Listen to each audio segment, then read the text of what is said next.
YCP నేతల వ్యాఖ్యలకు Denduluru MLA Chintamaneni Prabhakar counter ఇచ్చారు.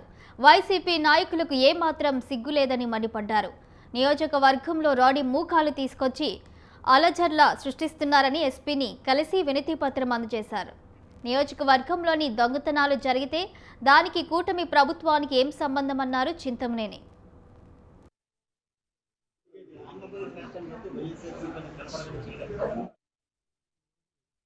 ప్రజల యొక్క డబ్బు కాజేసి ఏమీ తెలియనట్లుగా దొంగతనం చేసిన వ్యక్తే దొంగ దొంగ అని అరుస్తున్నటువంటి చందంగా ఉంది. కొంతమంది వీధి రౌడీల్ని, బౌన్సర్లని, ఇలాంటి వాళ్ళందరినీ కూడా కొంతమంది డబ్బు ఎర్ర చూపి కొంతమందిని గ్యాదర్ చేసి గ్రామాల్లో శాంతి భద్రతలకి విఘాతం కలిగించే విధంగా ప్రయాణం చేస్తున్నటువంటి వారి విషయాలన్నింటినీ కూడా జిల్లా ఎస్పీ గారికి ఈరోజు లిఖితపూర్వకంగా కంప్లైంట్ చేయడం జరిగింది.